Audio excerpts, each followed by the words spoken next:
Okay. Whew.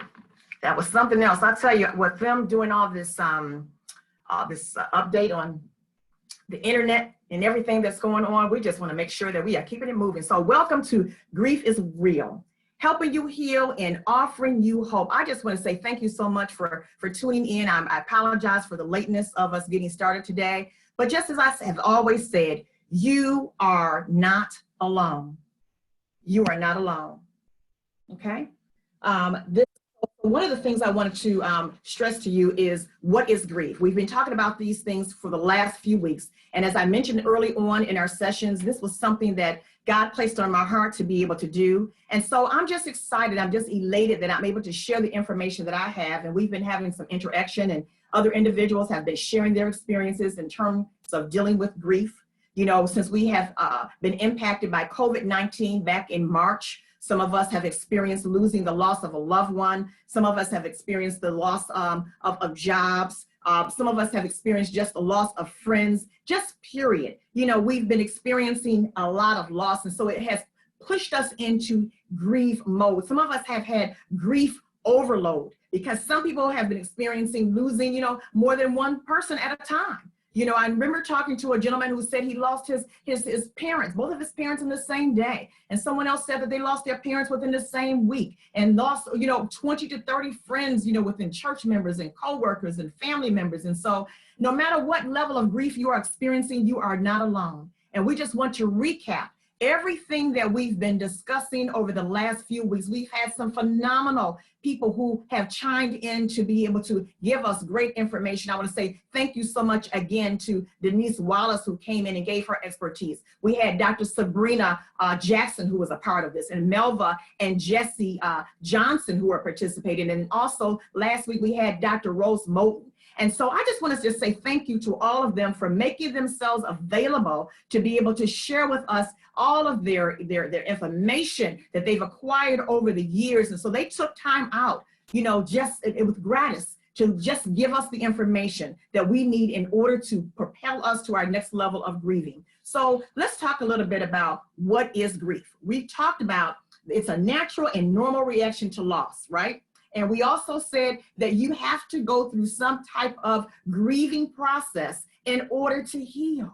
So whatever it is that you're feeling, if you're feeling sad, if you're feeling lost, if you're feeling empty, if you're just feeling like you don't want to do anything, you don't want to surround yourself with anyone, period, you just know that you are not alone, and it doesn't matter. However long it takes you to get through your process, guess what? That's you.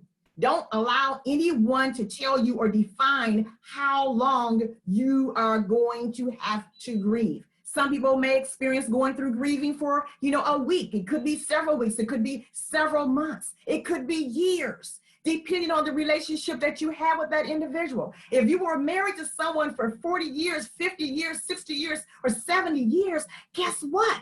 That person has been in your life pretty much all your life. So it's going to take you a little bit more time to get through the grieving process. And, you know, at that point, I don't know if you ever will, but you're able to manage your grief. So we just want you just to continue to just encourage you with that piece as well. Some of the things that we talked about early on was the myths about grieving. So some of the myths that we want to re-emphasize are: the pain of loss will go away faster if you ignore it. It's important to be strong if you face the loss head on. When a death is expected, all grieving is done in advance. Another myth: if you don't cry, it means you aren't sorry about your loss. Grief should only last about a year. Moving on with your life means you're forgetting the ones that you lost. All of those are myths. And so we don't want to get hung up on all those things that we've been taught, we've read about, or just people just say to us because they're just not knowledgeable about the grieving process. So we want to push all of those, you know, those myths to the side. Also, I want to re-emphasize the fact that, we talked about it before, as at first sometimes we go through a period of having shock and disbelief. I just can't really believe that this person, you know, is gone. I was just with that person yesterday, or I had a conversation with this individual last week, and now they're gone. Oh my God, I just can't believe it. This is like a shock. It's putting me in shock mode. And then sometimes we get angry and we are very resentful because that person is no longer available in our lives. That was my best friend. What am I going to do without my best friend? The fact that I lost my husband, I lost my wife.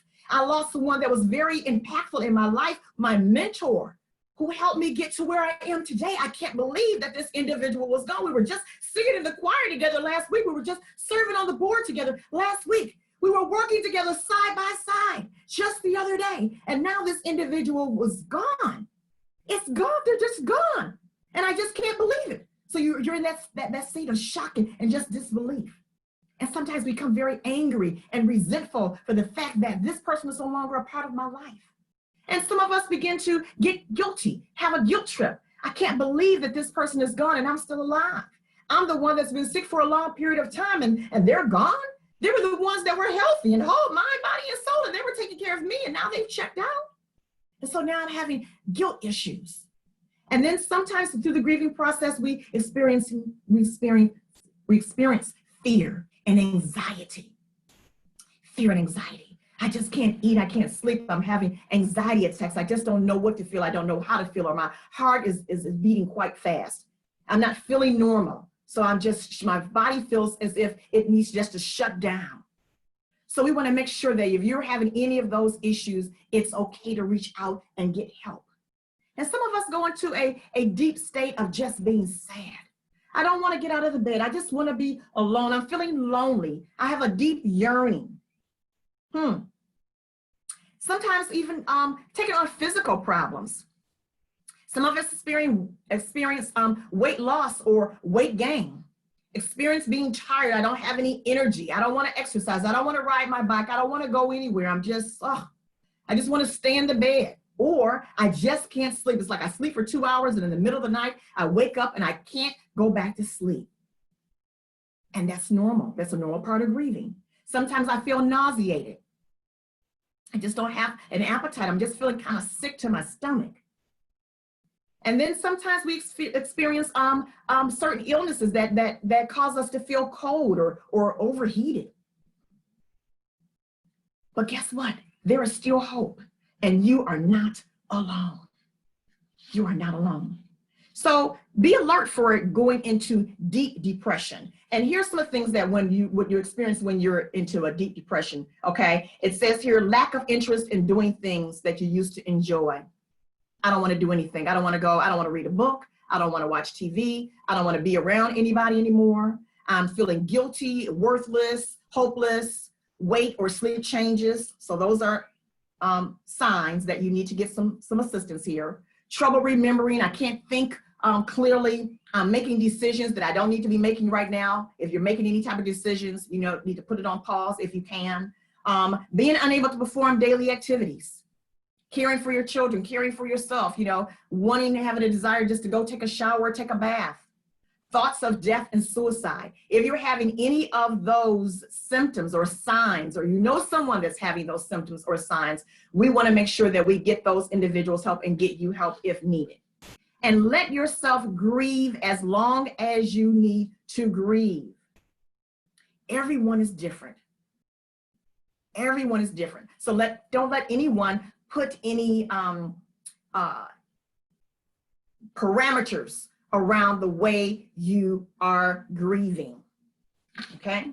Some of the rituals we talked about, early on were if you need to put some things in place, regarding your loved ones, planning for their homegoing ceremonies.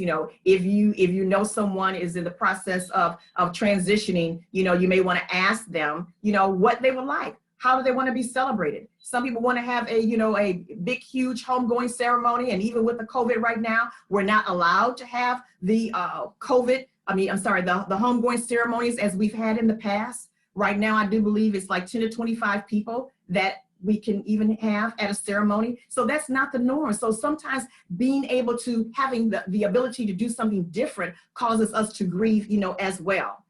And then reach out for other people to be able to help you. Don't feel like you have to make all the plans yourself. A lot of times people will say to you, what can I do to help? Don't block the help. Don't block the blessings. Allow individuals to help you if you need that help, okay? A couple other things that can help you heal as you're going through the process. So keeping memories alive. That's really important, to be able to keep your memories alive. And as we keep those memories alive, you have an opportunity to make a scrapbook of photos and other mementos that you, of the life that you share with the loved ones that you have. Keep some things that belong to that person. And sometimes you want to even share with other family members belongings. And sometimes that just helps them to feel better when they have something like let's say it's a tie. It could be a handkerchief, you know, it could be some socks. It could be a pair of shoes. It could be an outfit, whatever it is, you know, it could be a momentum. It could be someone's Bible that you can pass on or you can keep for yourself, and that's going to make you feel good. And remember to have those conversations about recalling all the wonderful times that you have. Keep those memories alive. Have those conversations about, remember when this happened, and remember when that happened. Remember the time when we took that trip to Kentucky, we were all on the road in the SUV, and we were singing those wonderful songs together. And remember when Mama had those wonderful quotes that she used to say all the time. And I reflect back on my mom. My mother was an amazing woman, and I shared this at the very beginning. She would have little quotes that would say things like, you know, good, better, best. Never let it rest until your good is better and your better is your best. And even though, you know, she's been gone now, I still say that on a regular basis. When you would call her on the phone, you know, she would pick up the phone, and normally when she was alive, and she would say, peace and happiness. This is the house of love, joy, peace, and happiness. Who am I speaking with? Love you. And then, you know, if you got her voicemail, back then it was something else, you know, you would call, you know, on the phone, and she would leave a message if she wasn't on the answering machine. That's what it was.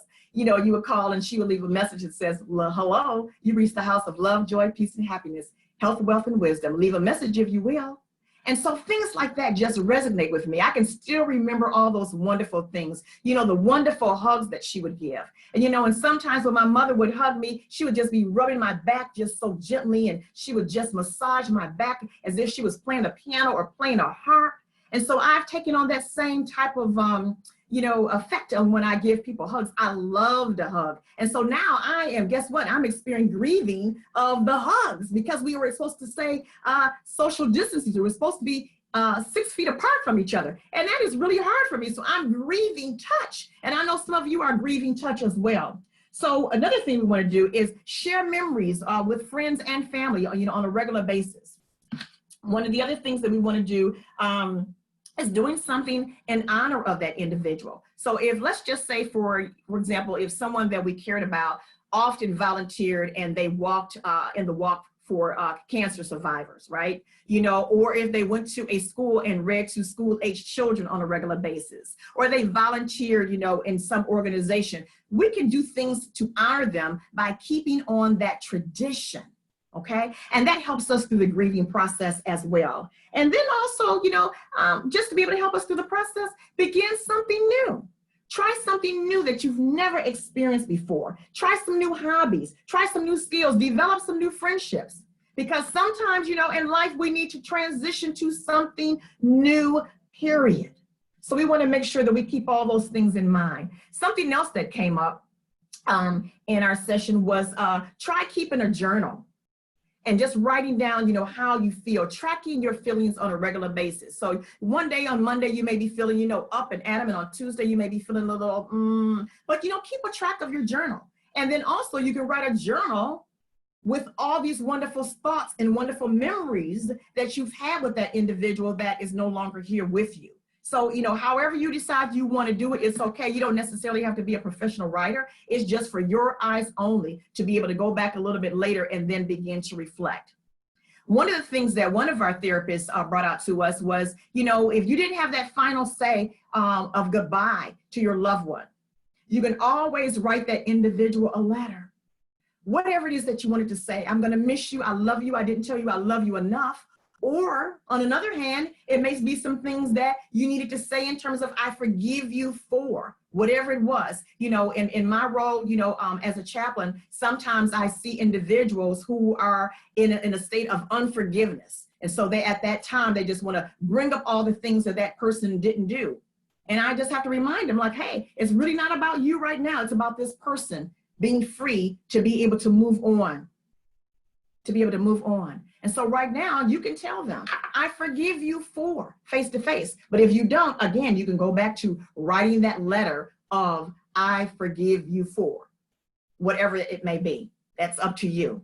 And however you want to dissolve it, You know, sometimes I would take those pieces of paper and I would just throw them away. Some people have taken them to the fireplaces and burned them. Some people will put them in a jar and said, I'm going to pick it back up later. But sometimes we just need to let it go, let it go, let it go. Just forgive and forgive. You don't have to go back and keep rehashing it, you know, over and over again. One of the other things that we want to make sure that we're doing is taking very good care of ourselves. Because sometimes when we're grieving, we're so busy taking care of everyone else that we forget to take care of ourselves. So we want to reinforce the fact that we need to make sure that we're nourishing our bodies, that we're eating healthy foods. People threw out a lot of different vegetables and recipes that, you know, the first time that we got together, and we talked about, you know, eating a lot of vegetables, a lot of fruits, drinking plenty of water, making sure that you're staying hydrated on a regular basis. You know, if there's any medications that you're on, make sure that you keep up to date with your physician, your holistic physician, your medical physician, whatever it is that that you do. Make sure that you're staying in tune to what works for you. Okay, getting regular activity in. You want to go for a walk on a regular basis. You want to maybe do some jogging. You want to ride your bike. You want to maybe take some Zumba classes, some yoga classes, whatever it is that you do to keep you moving, just long as you are moving something, okay? All right, go to the gym and work out, but make sure that you're taking care of your temple on a regular basis, okay? The next thing we want to do is make sure that we're getting enough sleep. Some people will say, you know, 6 to 8 hours is a really good time to be able to sleep. And some may say, you know what, if I just have 5 hours of sleep, my body is cool with 5 hours of sleep. Whatever is the norm for you, make sure that you're getting plenty of sleep so that you can actively be alert the next day and to be able to accomplish all the tasks that you have at hand for that next day and the days to come. And then we want to also take a look at how we're managing our stress. Sometimes because we're grieving, we can become very overwhelmed, you know, so we want to make sure that we identify those stressors. What are some of the things that cause us to stress? You know, sometimes it's just, you know, having too much interaction causes us to stress. Having too many assignments at one time may cause us to stress. The loss of a loved one at the same time on top of all that may cause us to stress. So we want to make sure that we're managing our stress and having a plan of action in place in order to do that. And then another thing you want to do is keep track of your health, you know, and keeping track of your health, you want to make sure that you document, if you're having issues, document what you eat, document the type of exercise that you did that particular day, document the amount of sleep that you had, and then how you feel. You know, there are different tracking mechanisms. If you go on Google and just say, keeping track of your health, all of those different forms, you know, are available for you to be able to do that. Or you can just make your own. But you want to keep track of how you're feeling, what's your momentum, you know, what's your stamina like. So the other thing is holidays. We all know that sometimes we can experience really low moments when those holidays come around. You know, the first Christmas, you know, we're used to going over to our loved one's house, you know, to celebrate Christmas and having Thanksgiving dinner. You know, if you're in a relationship, you're having Valentine's Day, that person is no longer here. And New Year's Eve, when we're celebrating, bringing in the new year, you know, Memorial's Day, Labor Day, all of those activities, all of those holidays that require us to have activities that we're involved in, and that person is no longer here with us. And so it makes us feel some kind of way.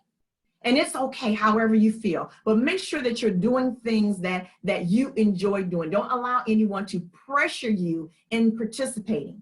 Just say, you know what, I'm not up for it this year, and it's okay. I'm going to do something a little bit different. And you may want to just be by yourself, or you may want to do something totally different, or start new traditions. You know, if you've had that same, let's say Thanksgiving dinner, you know, for the past, let's say 20 years of the typical turkey and dressing and ham and yams and macaroni and cheese and potato salad and all the cakes and pies. Maybe you say, you know what, we're going to do something different. We're going to do some vegan meals. We're just going to have a salad around and everybody just brings a salad. So whatever it is that you want to do, it's okay. As long as it's making you happy and you don't feel pressure to do anything that you don't want to do. Okay. A couple of other things we want to reinforce is, I think last week we talked about, you know, our children. And so one of the things that I wanted to share with you all this week is I got this little booklet here. It's called It's Okay to Feel Sad. And it's like a little coloring book. It's a little workbook. You know, you could go online and get some of these. And when you're sitting down and having those crucial conversations, you know, with your children, because children grieve too. And another one is entitled, We Can Learn About Our Grief. Okay, and they have all sorts of stickers and different things on the inside. So you want to make sure that you pick up a couple of those.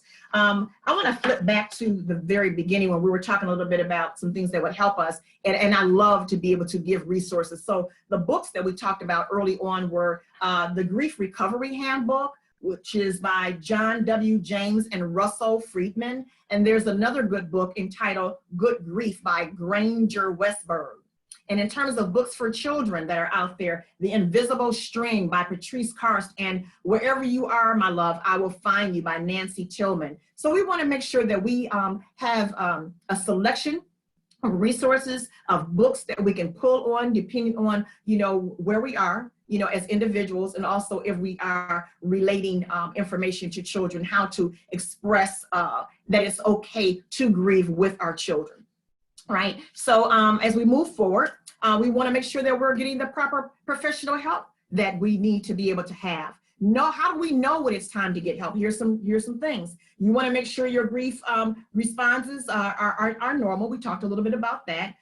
You feel like it's a little bit too much to bear. I just can't handle this right now. My grieving is causing relationships to have problems, or I'm having problems on my job. I can't perform like I would normally perform. So I know that I need to have a conversation with someone. And again, if you have any type of signs of depression, you may think I'm having very complicated grief. I'm just being overwhelmed. So it's a complicated situation. So you want to make sure that you get the help that you need. You may have some physical symptoms, a stomach aches, problems sleeping. We said that before. If I'm used to, I just want to just start drinking. I just want to start overeating. So all those things that pop up that you're doing that are not the norm, you want to make sure that you reach out and get the help that you need. We want to reinforce again. We talked with Dr. Barlow. We talked with Sabrina Black, Dr. Melva and Jesse Johnson. I'm just going to keep reinforcing these awesome people. Dr. Sabrina Jackson, Dr. Rose Moten, Dr. Denise Wallace,